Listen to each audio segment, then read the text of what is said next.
Good morning students. आज असी commercial law they which new chapter start करना है कंसीडरेशन। स्टूडेंट्स वैसे तो मैं तुहानूं जिहड़ा फर्स्ट चैप्टर सी उहदे विच असैंशियल एलीमेंट्स करवाए सी कॉन्ट्रैक्ट दे, और उहदे विच कॉन्ट्रैक्ट दा एक असैंशियल एलीमेंट सीगा कंसीडरेशन। और उस टाइम ते मैं तुहानूं समझाया भी सी कि कंसीडरेशन की हुंदी आ। हुण इस चैप्टर दे विच असी कंसीडरेशन दे बारे डिटेल दे विच डिस्कस करांगे। सब तो पहली गल की आ कि कोई भी एग्रीमेंट ਤਾਂ ਹੀ ਤੁਸੀਂ ਲॉफुली इनफोर्स कर सकते हो अगर वो एग्रीमेंट जिहड़ा आ ਉਹਦੇ ਵਿੱਚ कंसीडरेशन प्रेजेंट होएगी। नो कंसीडरेशन नो कॉन्ट्रैक्ट, ਜਿਹਦੇ ਵਿੱਚ जिस एग्रीमेंट 'ਚ कंसीडरेशन नहीं आ वो कॉन्ट्रैक्ट जिहड़ा आ भी नहीं बन सकता। सो कंसीडरेशन ਦਾ होना बहुत ही ਜ਼ਰੂਰੀ ਆ ਕਿਸੇ ਵੀ कॉन्ट्रैक्ट ਦੇ वैलिड होने ਲਈ। कंसीडरेशन हुंदी की आ, consideration means something in return. ਜਦੋਂ ਅਸੀਂ ਇਨ ਰਿਟਰਨ ਕਿਸੇ ਦੇ ਲਈ ਕੁਝ ਕਰਦੇ ਆ ਹੈ ਨਾ, ਤੇ ਉਹਨੂੰ ਅਸੀਂ ਕਹਿ ਦਿੰਦੇ ਆ ਕੰਸੀਡਰੇਸ਼ਨ। ਜੇ ਤੁਸੀਂ ਕਿਸੇ ਨੂੰ ਕੁਝ ਪ੍ਰੋਮਿਸ ਕਰ ਰਹੇ ਹੋ ਕੋਈ ਕੰਮ ਕਰਨ ਲਈ ਉਹਦੇ ਬਾਰੇ ਉਹਦੇ ਲਈ, ਤੇ ਉਹ ਤੁਸੀਂ ਇਹ ਵੀ ਚਾਹੋਗੇ ਕਿ ਇਨ ਰਿਟਰਨ ਉਹ ਵੀ ਤੁਹਾਡੇ ਲਈ ਕੁਝ ਕਰੇ, ਇਹਦਾ ਮਤਲਬ ਉੱਥੇ ਕੀ ਆ ਕਿ ਕੰਸੀਡਰੇਸ਼ਨ ਪ੍ਰੈਜ਼ੈਂਟ ਆ। ਬਟ ਜਦੋਂ ਤੁਸੀਂ ਬਿਨਾਂ ਕਿਸੇ ਮੋਟਿਵ ਤੋਂ, ਬਿਨਾਂ ਕੋਈ ਜਿਹੜੀ ਹੈਗੀ ਆ ਬਿਨਾਂ ਕਿਸੇ ਇੱਛਾ ਤੋਂ ਕਿਸੇ ਲਈ ਕੋਈ ਕੰਮ ਕਰਦੇ ਹੋ, ਜਸਟ ਹੈਲਪ ਕਰਨ ਦੇ ਲਈ, ਜਸਟ ਉਹਨੂੰ ਜਿਹੜਾ ਹੈਗਾ ਖੁਸ਼ ਕਰਨ ਦੇ ਲਈ, ਤਾਂ ਉਹ ਇਹਦਾ ਮਤਲਬ ਆ ਕਿ ਉਹਦੇ ਵਿੱਚ ਜਿਹੜੀ ਕੰਸੀਡਰੇਸ਼ਨ ਪ੍ਰੈਜ਼ੈਂਟ ਨਹੀਂ ਆ। ਸੋ ਉੱਥੇ ਉਹ ਕੌਂਟਰੈਕਟ ਵੀ ਨਹੀਂ ਬਣ ਸਕਦਾ। ਸੋ ਕਿਸੇ ਵੀ ਕੌਂਟਰੈਕਟ ਦੇ ਵਿੱਚ ਜਦੋਂ ਕੋਈ ਪਾਰਟੀ ਕਿਸੇ ਦੂਸਰੀ ਪਾਰਟੀ ਕੋਲੋਂ ਕੁਝ ਲੈਂਦੀ ਆ, ਕੁਝ ਗੇਨ ਕਰਦੀ ਆ, ਤਾਂ ਉਹਨੂੰ ਅਸੀਂ ਕਿਹਾ ਜਾਂਦਾ ਆ, ਅਸੀਂ ਉਹਨੂੰ ਕੀ ਕਹਿੰਦੇ ਆ, ਕੰਸੀਡਰੇਸ਼ਨ। ਸੋ ਜਿਸ ਤਰ੍ਹਾਂ ਐਗਜ਼ਾਮਪਲ ਕੀ ਆ ਵੀ ਐਕਸ ਨੇ ਐਗਰੀ ਕੀਤਾ कि वो वाई नूं अपनी गोल्डन चेन जिहड़ी हैगी आ सैल करेगा फॉर ₹45,000। हुण एक्स का प्रॉमिस किया कि उन्हें गोल्डन चेन देनी आ वाई नूं, वाई का प्रॉमिस किया कि उन्हें उन्होंने 45,000 देना आ। सो एक्स ली कंसीडरेशन किया ₹45,000 जो उन्होंने मिलना आ, और वाई ली कंसीडरेशन किया गोल्डन चेन जो उन्होंने मिलनी आ। सो कंसीडरेशन की होंगी है जो सानू मिलता है उन्होंने असीं की कहने आ कंसीडरेशन। हुण कंसीडरेशन की ਜਿਹੜੀ ਡੈਫੀਨੇਸ਼ਨ ਆ, ਇੱਕ ਤਾਂ ਪੋਲਕ ਨੇ ਡੈਫੀਨੇਸ਼ਨ ਦਿੱਤੀ ਆ ਕਿ consideration is a price for which the promise of other is a bought and the promise thus given for a value is enforceable. Pollock ਕੀ ਕਹਿੰਦਾ ਕਿ ਕੰਸੀਡਰੇਸ਼ਨ ਉਹ ਕੀਮਤ ਆ, ਉਹ ਪ੍ਰਾਈਸ ਆ ਜਿਹਦੇ ਨਾਲ ਤੁਸੀਂ ਕਿਸੇ ਦੂਸਰੇ ਦਾ ਪ੍ਰੋਮਿਸ ਜਿਹੜਾ ਖਰੀਦਦੇ ਹੋ। ਮਤਲਬ ਉਹ ਪੇ ਕਰਕੇ ਜਿਹੜਾ ਹੈ ਤੁਹਾਨੂੰ ਉਸ ਪਰਸਨ ਦੇ ਕੋਲੋਂ ਇੱਕ ਪ੍ਰੋਮਿਸ ਜਿਹੜਾ ਆ ਮਿਲ ਰਿਹਾ ਆ ਕਿ ਉਹ ਤੁਹਾਡੇ ਲਈ ਕੁਝ ਕਰੇਗਾ, ਤੇ ਉਹਦੇ ਲਈ ਜੋ ਤੁਸੀਂ ਉਹਨੂੰ ਪੇ ਕਰ ਰਹੇ ਹੋ ਉਹਨੂੰ ਅਸੀਂ ਕੰਸੀਡਰੇਸ਼ਨ ਕਹਿੰਦੇ ਆ। ਤੇ ਇਹੋ ਜਿਹੇ ਜਿਹੜੇ ਪ੍ਰੋਮਿਸਿਸ ਹੁੰਦੇ ਆ ਜਿਹੜੇ ਫॉर ਅ ਵੈਲਿਊ ਦਿੱਤੇ ਜਾਂਦੇ ਆ ਉਹ ਇਨਫੋਰਸੇਬਲ ਹੁੰਦੇ ਆ। ਸੋ ਕੰਸੀਡਰੇਸ਼ਨ ਉਹ ਚੀਜ਼ ਆ ਜਿਹਦੀ ਲਾਅ ਦੀਆਂ ਆਈਜ਼ ਦੇ ਵਿੱਚ ਕਿਸੇ ਨਾ ਕਿਸੇ ਤਰ੍ਹਾਂ ਕੁਝ ਨਾ ਕੁਝ ਵੈਲਿਊ ਹੋਏਗੀ। ਠੀਕ ਆ। ਹੁਣ ਜਿਹੜਾ ਸਾਡਾ ਇੰਡੀਅਨ ਕੰਟਰੈਕਟ ਆ ਉਹਨੇ ਕੰਸੀਡਰੇਸ਼ਨ ਨੂੰ ਕੀ ਡਿਫਾਈਨ ਕੀਤਾ ਆ, according to the section 2 subsection D of Indian contract act. Consideration is a when at the desire of the promisor, जो प्रोमिसर की इच्छा के अकॉर्डिंग द प्रोमिसी और एनी अदर परसन, प्रोमिसी या उहदे बिहाफ ते कोई होर परसन हैज़ अ डन और अबसटेन फ्रॉम डूइंग, और अ डज और अबसटेन्स फ्रॉम डूइंग, और प्रोमिस टू डू और अबसटेन फ्रॉम डूइंग। जो प्रोमिसर की इच्छा के अकॉर्डिंग प्रोमिसी या किसी होर परसन ने हैज़ अ डन, इत्थे देखो इत्थे जस्ट टेंस जिहड़े आ तीन बार लिखिया आ, तिन्नां विच टेंस जिहड़ा आ वो अलग अलग आ। पहले केस च पास्ट टेंस भी उहने उहदी इच्छा दे अकॉर्डिंग पास्ट दे विच कुछ कीता सी या कुछ नहीं कीता सी। सिर्फ कुछ करना ही प्रॉमिस नहीं हुंदा, कुछ ना करना भी प्रॉमिस हो सकता हुंदा भी मैं आ काम नहीं करूँगा। ठीक है। एंड सैकेंड की है डज, डज मीनस प्रेजेंट की गल आ कि उहदे लई कुछ करना है प्रेजेंट या कुछ नहीं करना। और थर्ड की है प्रॉमिस टू डू, मतलब फ्यूचर दे विच कुछ किया जाऊगा या कुछ नहीं किया जाऊगा। हुण की आ समथिंग सच एक्ट और अबसटीनेंस और a promise is called a consideration. वो काम जिहड़ा हैगा या कोई प्रॉमिस या कोई एक्टिविटी उहनूं असीं की कहने आ, कंसीडरेशन कहने आ। सो कंसीडरेशन दे भी कुछ असैंशियल एलीमेंट्स हैगे आ, जिस तरह कि सब तो पहला एलीमेंट आ it must move at a desire of the promisor कि कंसीडरेशन हमेशा, क्योंकि पहली लाइन कॉन्ट्रैक्ट एक्ट च ये लिखी सीगी कि when according to the desire of the promiser। सो पहला essential element की हैगा आ कि जदों ਪ੍ਰੋਮਿਸਰ ਦੀ ਇੱਛਾ ਦੇ ਅਕੋਰਡਿੰਗ ਜਿਹੜਾ ਕੰਮ ਕੀਤਾ ਜਾਊਗਾ ਤਾਂ ਹੀ ਉਹ ਕੰਮ ਜਿਹੜਾ ਆ ਕੰਸੀਡਰੇਸ਼ਨ ਕਹਿਲਾਊਗਾ। ਠੀਕ ਆ। ਸੋ ਇਹਦਾ ਮਤਲਬ ਜੋ ਵੀ ਕੰਸੀਡਰੇਸ਼ਨ ਦੇਣੀ ਆ ਕਰਨੀ ਆ ਉਹ ਪ੍ਰੋਮਿਸਰ ਦੀ ਡਿਜ਼ਾਇਰ ਦੇ ਅਕੋਰਡਿੰਗ ਹੋਣੀ ਚਾਹੀਦੀ ਆ, ਜੋ ਪ੍ਰੋਮਿਸਰ ਚਾਹੁੰਦਾ ਆ ਉਹਦੇ ਅਕੋਰਡਿੰਗ ਹੋਣੀ ਚਾਹੀਦੀ ਆ। ਠੀਕ ਆ। ਹੁਣ ਜਿਸ ਤਰ੍ਹਾਂ ਇਹਨਾਂ ਨੇ ਐਗਜ਼ਾਮਪਲ ਦਿੱਤੀ ਆ, A sees B drowning and save his life। ए ने देखा कि बी जड़ा डुब रहा है उन्हें ओदी लाइफ बचाई, but he can not demand a payment for his service. But he जड़ा ओदे कोलों पेमेंट नहीं मंग सकता कि मैं तेनू बचाया, क्योंकि उन्हें अपनी मर्जी नाल कीता, ओदा वॉलंटरी एक्ट सी, ना कि बी ने उन्होंने किया सी इहो जिहा करन लई। सो जो उन्हें काम कीता वो बी चाहे वो बी दे फायदे चा बी नू बचाया गया, but be the Dzire they according नहीं आ, बी ने इहो जी डिजायर जिहड़ी आ वो नहीं दसी सी। ਇਹਦੇ ਵਿੱਚ ਇੱਕ ਕੇਸ ਵੀ ਆ, ਦੁਰਗਾ ਪ੍ਰਸਾਦ ਵਰਸਸ ਵਾਲਦੇਓ ਦਾ ਕੇਸ ਆ। D promised to pay P a commission on an article sold by him in a bazaar in which he occupied a shop in consideration of P having expended money in construction of such a bazaar, and money had not been spent by P at the request of D but was spent by him at the desire of the collector of the district. So in a suit by a P it was held that there was a no consideration for a promise made by D and hence a no contract। ਕੀ ਆ ਕਿ D ਨੇ P ਨੂੰ promise ਕੀਤਾ ਕਿ D ਜਿਹੜਾ ਹੈਗਾ ਉਹ P ਨੂੰ ਕਮਿਸ਼ਨ ਪੇ ਕਰੇਗਾ।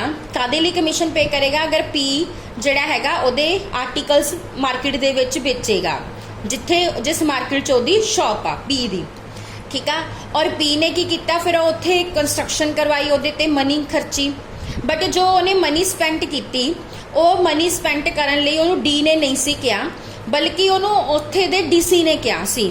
सो ਹੁਣ पी ਜਿਹੜਾ ਹੈਗਾ ਆ ਉਹ ਕਹਿ ਰਿਹਾ ਆ ਕਿ ਮੈਨੂੰ ਇਹਦੇ ਲਈ ਪੇਮੈਂਟ ਕੀਤੀ ਜਾਵੇ, बट ਇੱਥੇ जो डी ने ਪ੍ਰੋਮਿਸ ਕੀਤਾ ਆ ਉੱਥੇ ਕੋਈ ਵੀ ਕੰਸੀਡਰੇਸ਼ਨ ਜਿਹੜੀ ਆ ਨਹੀਂ ਆ।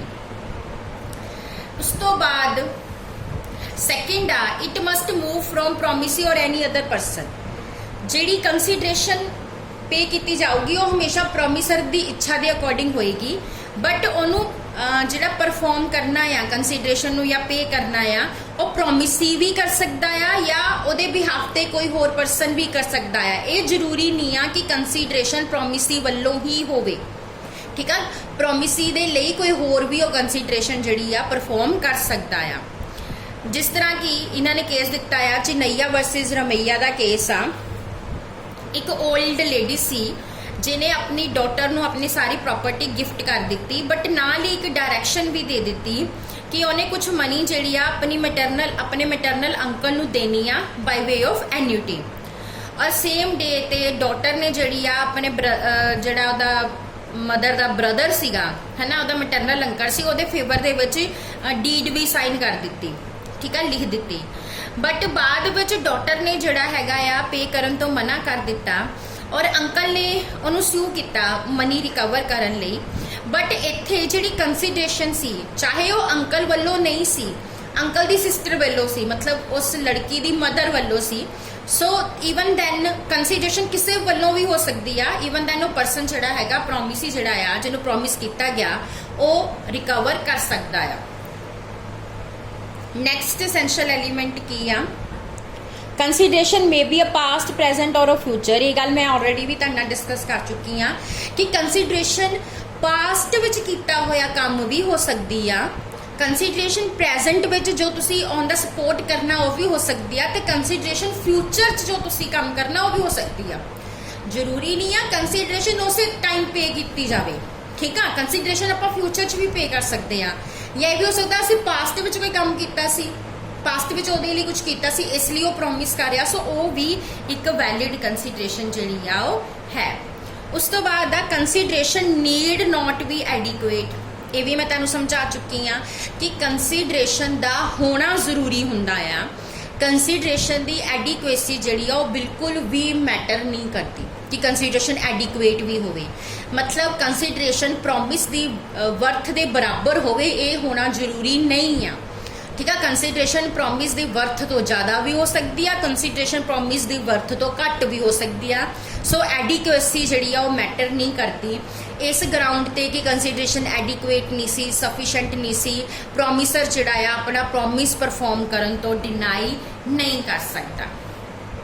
नैक्सट है consideration must be real. Consideration चाहे एडिक्वेट ना होवे, उन्नी वैल्यू दी ना होवे जिन्नी वैल्यू दा प्रॉमिस आ, ठीक है, बट कंसीडरेशन रियल जरूर होनी चाहिए आ, ठीक है।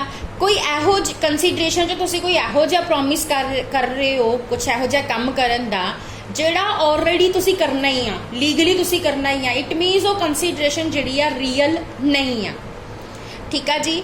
सो कंसीडरेशन जिहड़ी हैगी वो कंपीटेंट भी होनी चाहिए आ। अगर वो फिजिकली इंपॉसिबल आ, वेग आ, लीगली इंपॉसिबल आ, तां भी कॉन्ट्रैक्ट नूं इनफोर्स नहीं किया जा सकता। जिथे तुम एक प्रॉमिस किया जा रहा है कि वो दो पैरल लाइन नूं मिला देगा, बंदा ये प्रॉमिस कर रहा है मैं दो पैरल लाइन्स आपस जोड़ दांगा, दो पैरल लाइन्स कभी भी नहीं जुड़ सकती आपस। सो ये गुड कंसीडरेशन नहीं हैगी। सो कंसीडरेशन रियल होनी चाहिए आ, इलजरी जिहड़ी हैगी आ वो नहीं होनी चाहिए। उस तो बाद consideration must be lawful. Consideration जो प्रॉमिस किया जा रहा है वो लीगल काम होना चाहिए है, किसी तरह का कोई इलीगल एक्टिविटी नहीं होनी चाहिए। कंसीडरेशन कोई भी यहो जिहा प्रॉमिस नहीं होना चाहिए, कोई यहो जिहा काम नहीं होना चाहिए जिन्हों लॉ ने फॉरबिड किया होवे या यहो जी नेचर का होवे। अगर वो काम किया गया तो किसी ना किसी लॉ दियां प्रोविजनस नूं तोड़ेगा, डिफीट करेगा, या कंसीडरेशन यहो जिहा काम करना है कि किसी नूं धोखा देना आ, फ्रॉड करना आ, या फिर कंसीडरेशन दे नाल जिहड़ा किसी परसन नूं या उहदी प्रॉपर्टी नूं नुकसान हो रहा आ, या फिर कोर्ट ने उन्होंने अगेंस्ट दा जिहड़ा इमोरल डिकलेयर किया है, against the public policy declare किया है, ठीक है। जिद्दां मान लो तुसी ये जिहड़ा आ बी नूं प्रॉमिस कर रहा है कि ए बी नूं 20,000 रुपीज़ देगा, बट इन रिटर्न कंसीडरेशन किया कि बी ने जिहड़ा है वो किसी जिहड़ा ए दा कोई एनमी आ ओदी जिहड़ी हैगी आ कार तोड़ के होनी आ। सो कंसीडरेशन किया कि ओदी कार तोड़ना, सो कार तोड़ना एक इलीगल काम आ। सो इत्थे जिहड़ा ये कॉन्ट्रैक्ट आ वैलिड नहीं होगा क्योंकि कंसीडरेशन लीगल नहीं है। एंड लास्ट एसेंशियल एलिमेंट्स किया, it must be something which the promisor is not already bound to do. Consideration कोई एहो जिहा काम नहीं होना चाहिए जिहड़ा कि तुसी ऑलरेडी करना ही सी या ऑलरेडी बाउंड हो करन दे लई, ठीक है। जिस तरह मान लो एक टीचर जिहड़ी आ स्टूडेंट नूं कह रही आ कि तू मेरे वास्ते अपने घरों जिहड़े हैगे आ वधिया जे स्वाद जे आलू दे परौंठे बना के लियाउने आ, और इन रिटर्न मैं तेनों कंसीडरेशन की दूंगी, मैं तेनों क्लास दे विच ना पढ़ाऊंगी। देखो भी स्टूडेंट नूं क्लास च पढ़ाउणा टीचर दी ड्यूटी आ, बाउंड आ ऑलरेडी ये काम करन दे लई, तो इत्थे कंसीडरेशन जिहड़ी हैगी आ वो वैलिड नहीं आ, ठीक है। जिस तरह एक होर इन्हां ने एग्जाम्पल दित्ती आ भी ये जिहड़ा आ पुलिस ऑफिसर नूं प्रॉमिस कर रहा कि उन्होंने मनी पे करेगा, और इन रिटर्न कंसीडरेशन किया कि पुलिस ऑफिसर जिहड़ा जो भी क्राइम होया उन्होंने इन्वेस्टिगेट करेगा, बट इत्थे भी कंसीडरेशन किया कि उन्हें क्राइम नूं इन्वेस्टिगेट करना जिहड़ा कि ऑलरेडी उहदी ड्यूटी आ इन्वेस्टिगेशन करना। सो इत्थे भी कंसीडरेशन जिहड़ी आ वो वैलिड नहीं आ, इनवैलिड आ। इस तो बाद नैक्सट आ स्ट्रेंजर टू अ कंसीडरेशन। मैं दूसरा पॉइंट तुहानूं कराया सी कि consideration may be move from the promisor और एनी अदर परसन। जरूरी नहीं आ कि कंसीडरेशन सिर्फ तो सिर्फ प्रॉमिसी ही करे, परफॉर्म करे, प्रॉमिसी दे बिहाफ ते कोई थर्ड परसन भी उन्होंने परफॉर्म जड़ा कर सकता है, तां भी वो कंसीडरेशन वैलिड कंसीडरेशन होएगी, ठीक है।